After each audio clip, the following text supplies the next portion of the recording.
Սիրելի ժողովուրդ, Հայաստանի Հանրապետության հպարտ քաղաքացիներ,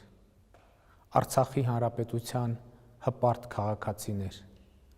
Սփյուռքի հպարտ հայություն։ Արդեն 18 օր շարունակվում է Թուրքիայի և Ադրբեջանի սանձազերծած ահաբեկչական պատերազմը Արցախի դեմ։ Մինչ ռազմաճակատում ստեղծված իրադրությանն անդրադառնալը հարկ եմ համարում ընդգծել, որ այսօր մեզ համար չափազանց կարևոր է հասկանալ ստեղծված ռազմաքաղաքական իրադրությունը, բայց սրա համար էլ նախ պետք է հասկանանք այս պատերազմի ծագման պատճառներն ու պայմանները։ Ղարաբաղի հարցի բանակցային գործընթացում Ադրբեջանը քայլ առ քայլ հասել էր մի կետի, որտեղ ըստ էության հայ ժողովրդի առաջ Ղարաբաղի հայության առաջ դնում էր սեփական իրավունքներից հրաժարվելու պահանջ։ Այդ պահանջի էությունը հետևյալն էր. անհապաղ Ադրբեջանին հանձնել 7 տարածքներից 5-ը, ներկայացնել մնացյալ 2 տարածքները հանձնելու կոնկրետ ժամանակացույց և արձանագրել, որ Լեռնային Ղարաբաղի որևէ կարգավիճակ պետք է լինի Ադրբեջանի կազմում։ Ընդ որում, Լեռնային Ղարաբաղի կարգավիճակի ճշգրտումը որևէ պատճառահետևանքային կապի մեջ չպիտի լիներ տարածքների հանձնման պրոցեսի հետ։ Այսինքն, տարածքներ պիտի հանձնվեն ոչ թե կարգավիճակի, այլ խաղաղության դիմաց, հակառակ դեպքում Ադրբեջանը սպառնում էր պատերազմով լուծել հարցը։ Մեր կառավարությունը, որ բանակցային այս բազան ստացել էր որպես ժառանգություն կամ ավելի ճիշտ բանակցային եզրափակիչ հանգրվան, ըստ էության հրաժարվեց նման ձևով հարցի քննարկումից, որովհետև դա անընդունելի էր։ Այս պայմաններում, երբ մենք փորձում էինք հստակ արձանագրել, որ առանց Արցախի կարգավիճակի որոշակիության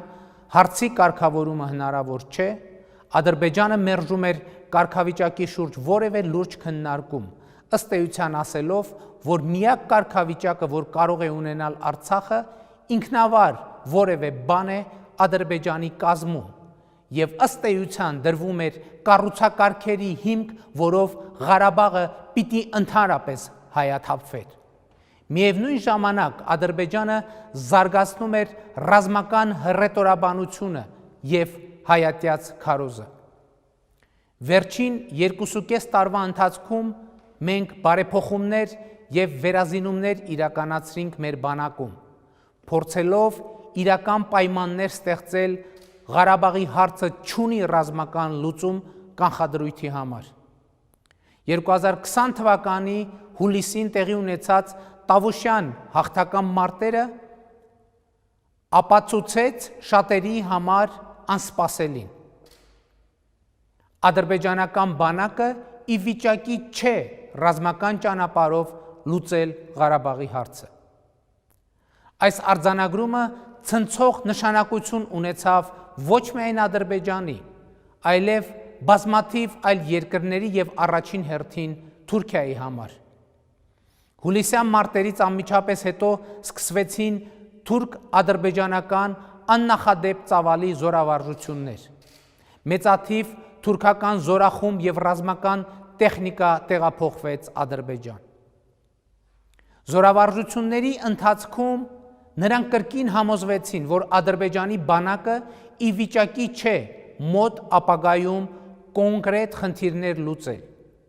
և Թուրքիան որոշեց, որ այլևս ինքը պետք է զբաղվի Ղարաբաղի հարցի լուծման։ Տեղի ունեցավ աննախադեպ մի բան. Թուրքիան բացահայտ և հրապարակայնորեն սկսեց սպառնալ Հայաստանին, զուգահեռ մեծ թվով ահաբեկիչների և վարձկանների Սիրիայից տեղափոխելով Ղարաբաղյան հակամարտության գոտի, հասկանալով, որ միայն Ադրբեջանի բանակի ուժերը բավարար չեն լինելու իրենց խնդիրը լուծելու համար։ Այս իրավիճակում մենք փորձեցինք գործի դնել ռազմավարական զսպման մեխանիզմներ, այն պարզ հաշվարկով, որ եթե Թուրքիան հարավային Կովկասում հասնի իր նպատակներին, դա անխուսափելիորեն հանգեցնելու է իրադարձությունների շղթայական ռեակցիայի եւ հետեւաբար տարածաշրջանային եւ արտատարածաշրջանային այն երկրները,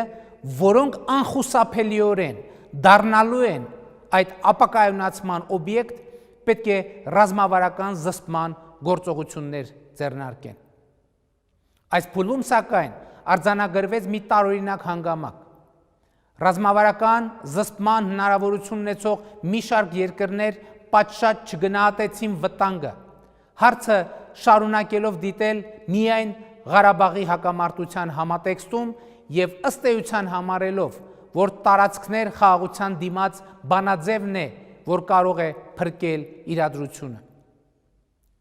Սա իհարկե անընդունելի լինելով մեզ համար շատ նման է 1938 թվականի Մյունխենյան համաձայնությանը, երբ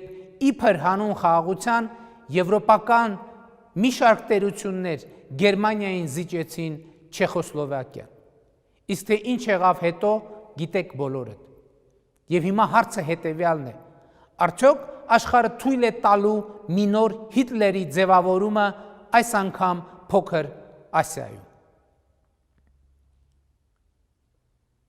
Պատերազմը ընդդեմ Արցախի մեկնարկեց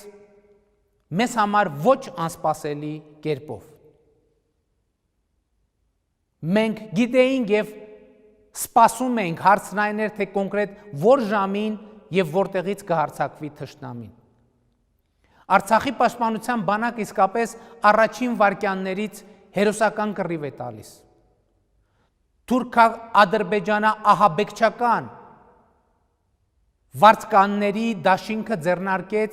ամենաուժգին հարձակումը Արցախի վրա։ Տանկեր, զրահամեքենաներ, հրթիռներ, հրետանի, ռազմական օդանավեր, ուղղաթիռներ, անօրչաչու բազմապիսի թռչող սարքեր, ահռելի մեծ թվով մարդուժ, ներառյալ մի քանի հազար հատուկ ջոկատայիններ Թուրքիայից եւ ըստ որոշ տեղեկությունների Պակիստանից, ինչպես նաեւ վարձկաններ եւ ահաբեկիչներ Սիրիայից։ Հակառակորդը առաջին շաբաթվա ընթացքում չունեցավ ոչ մի ռազմավարական եւ տարածքային հաջողություն, ու սա այն պայմաններում, երբ չուներ մատակարարման եւ մարդուժի ոչ մի սահմանափակում, իսկ Արցախը եւ Հայաստանը գործում էին ըստ էության շրջափակման պայմաններում։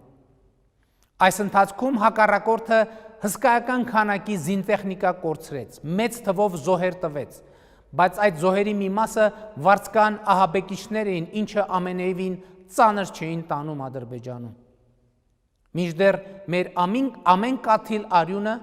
մրմուրով է պատում մեզ բոլորիս։ Էլ չեմ ասում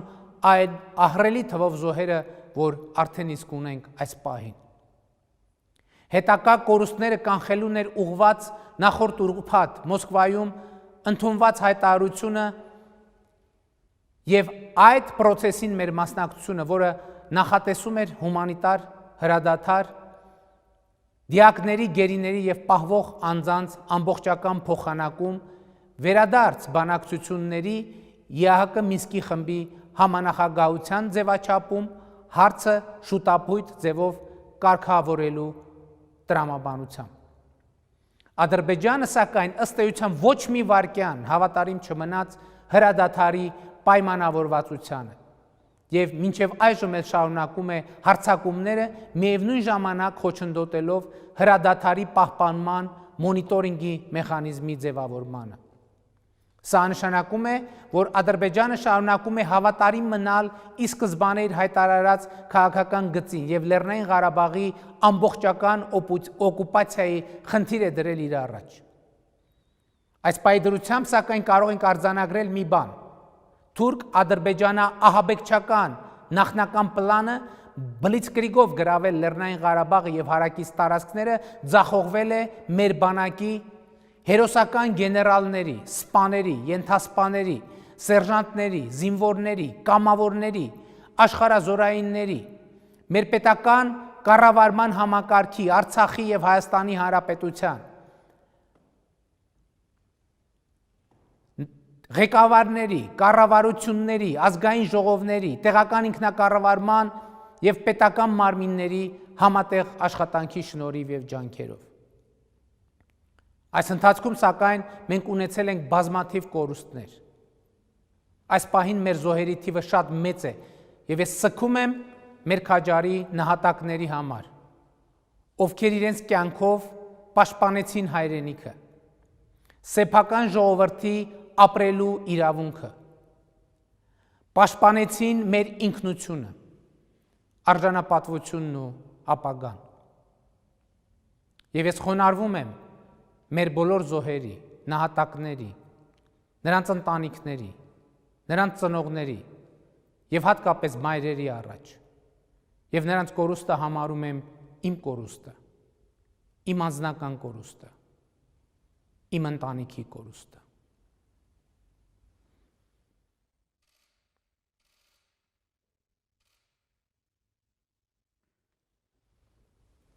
Սիրելի ժողովուրդ, Հայաստանի Հանրապետության հպարտ քաղաքացիներ, Արցախի Հանրապետության հպարտ քաղաքացիներ, Սփյուռքի հպարտ հայություն։ Պատերազմի 18 օրվա ընթացքում մեր հերոսական զորքերը հյուսիսային եւ հարավային ուղություններով որոշակի նահանջ են ունեցել։ Վերջին օրերին հակառակորդը փոխել է իր մարտավարությունը,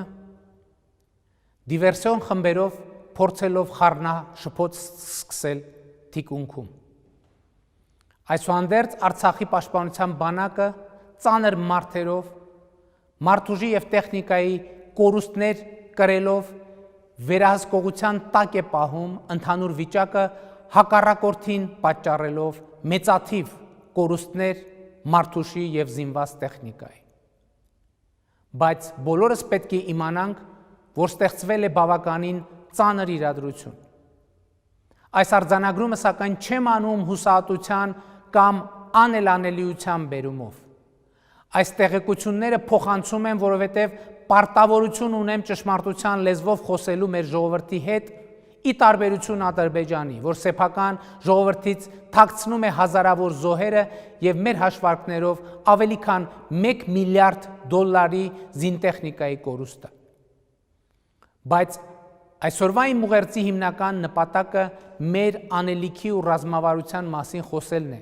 եւ այդ անելիքի շուրջ մեր համազգային համախմբումը քաջալերելը։ Եվ ուրեմն անհրաժեշտ է արձանագրել, որ թուրք-ադրբեջանա ահաբեկչական դաշինքը հենց այնպես չի դադարեցնելու իր հարձակումը Արցախի ու Հայաստանի նկատմամբ։ Այս օրերին ԵԱԿ Մինսկի խմբի համանախագահող երկրները Ռուսաստանը, Ֆրանսիան, Ամերիկայի Միացյալ Նահանգները ջանքեր են գործադրել եւ գործադրում հրադադարի հաստատման հասնելու ուղղությամբ։ Ընդունվել է 3 երկրների նախագահների, արտաքին գործերի նախարարների հայտարարություն, հոկտեմբերի 10-ի Մոսկվայի հայտարարությունը։ Եվ ես ուզում եմ ԵԱԿ Մինսկի խմբի համանախագահ երկրներին շնորհակալություն հայտնել իրենց գործադրած ջանքերի համար։ Շնորհակալ եմ Ամերիկայի Միացյալ Նահանգների վարչակազմին այս ընթացքում գործադրած եւ հետագա բոլոր ջանքերի համար։ Շնորհակալ եմ Ֆրանսիային եւ նախագահ Էմանուել Մակրոնին պատերազմի սանձազերծման հենց առաջին օրերից իրենց անունով կոչելու վճռակալության եւ հետագա ջանքեր գործադրելու պատրաստակամության համար։ Առանձնահատուկ շնորհակալություն եմ հայտնում Ռուսաստանի Դաշնության նախագահ Վլադիմիր Պուտինին, որի հետ այս ընթացքում ինտենսիվ կապ ենք պահպանել։ Այս օրերին Ռուսաստանը կարողացավ բարձր մակարդակով կատարել ԵԱՀԿ Մինսկի խմբի համանախագահի եւ Հայաստանի ռազմավարական դաշնակցի իր դերը եւ համոզված եմ այս դերակատարումը կիրականացվի միանշանակ եւ աներկբա հայ եւ ռուս ժողովուրդների բարեկամության լավագույն ավանդույթների համաձայն։ Եւ մենք հավատարիմ լինելով Լեռնային Ղարաբաղի հարցի խաղաղ կարգավորման տրամաբանությանը, ուզում եմ ընդգծել վերին աստիճանի կառուցողական ենք լինելու ներդրվող դիվանագիտական ջանքերը արդյունավետ դարձնելու համար։ Այս ջանքերը սակայն մինչև օրս բավարար չեն եղել թուրք-ադրբեջանա ահաբեկչական խմբավորմանը սանձելու համար, որովհետև խնդիրը որ այդ խմբավորումը իր առաջ դրել է ոչ միայն Ղարաբաղի հարցի լուծումն է, այլ ավանդական թուրքական ցեղասպան քաղաքականությունը մեր ժողովրդի նկատմամբ շարունակելը։ Բայց այս վճռական պահին մենք չենք ընկրկի, որովհետև սա ճակատագրական պատերազմ է մեր ժողովրդի համար։ Հայ ժողովուրդը այս իրավիճակում մեկ անելիք ունի՝ համախմբել, կենտրոնացնել իր ողջ ներուժը, վճռական հարվածով կանգնեցնել հակառակորդին եւ հասնել անշրջելի հաղթանակի, այն է Լեռնային Ղարաբաղի հարցի վերջնական լուծման, Լեռնային Ղարաբաղի ժողովրդի ինքնորոշման իրավունքի ճանաչման։ Մեր հզոր նախնիների, Արտաշես Արքայի, Տիգրան Մեծի, Աշոտ Երկաթի, Արամ Մանուկյանի, Հովանես Բաղրամյանի, Մոնթե Մելքոնյանի, Վազգեն Սարգսյանի, մեր մյուս նահատակների եւ հերոսների հոգիները, ոգին եւ ուժը մեզ հետ են այսօր։ Այսօր հայությունը համախմբված է քան երբևէ։ 100 հազարավոր հայեր այս օրերին ֆինանսական, տնտեսական, լրատվական, քաղաքական աջակցություն են ցուցաբերում Հայաստանին եւ Արցախին։ Սփյուռքի հարյուրավոր համայնքներում այս օրերին մեր հայրենակիցները համերաշխության, բողոքի ու աջակցության բազմահազարանոց խաղաղ հավաքներ են անում, օրակարգում ունենալով երկու կոնկրետ հարց՝ Արցախի անկախության միջազգային ճանաչում, թուրք-ադրբեջանա-ահաբեկչական ագրեսիայի դատապարտում։ Սա մեր համազգային համախմբման կուլմինացիան է։ Եվ այս կուլմինացիան պետք է պսակվի մեր կոնկրետ ազգային նպատակների իրագործմամբ։ Հայ ժողովրդին հնարավոր չէ կոտրել, հայ ժողովրդին հնարավոր չէ վախեցնել, հայ ժողովրդին հնարավոր չէ հաղթել։ Մենք կանգնելու ենք մինչև վերջ, մենք պայքարելու ենք մինչև վերջ, եւ այդ վերջի անունն է ազատ եւ երջանիկ Արցախ, ազատ եւ երջանիկ Հայաստան։ Այսօր հիմա այս վճռական պահին մեզնից յուրաքանչյուրը ամեն ոք պետք է կենտրոնանա այս խնդրի իրագործման վրա։ Արցախը բանակը զինվորը առաջնագիծը։ Արցախը բանակը զինվորը առաջնագիծը, ահա թե ինչը պիտի լինի մեր ջանքերի կիզակետը Սփյուռքում թե Հայաստանում։ Մենք մեր սուքը պետք է վերածենք ցասման, մեր մտավախությունները վճռականության, մեր կասկածները գործողության։ Մենք պիտի հաղթենք, մենք պիտի ապրենք, մենք պիտի կերտենք մեր պատմությունը, ու մենք կերտում ենք մեր պատմությունը, մեր նոր էպոսը, մեր նոր հերոսամարտը, մեր նոր սարդարապատը։ Եվ ուրեմն, կեցցե ազատությունը, կեցցե Հայաստանի Հանրապետությունը, կեցցե Արցախի Հանրապետությունը, կեցցե հայոց բանակը, կեցցե հայոց կամավորը, կեցցե հայոց սփյուռքը, կեցցե հայ ժողովուրդը եւ կեցցեն մեր երեխաները, որ ապրելու են ազատ եւ երջանիկ Հայաստանում, ազատ եւ երջանիկ Արցախում, փառք հերոսներին։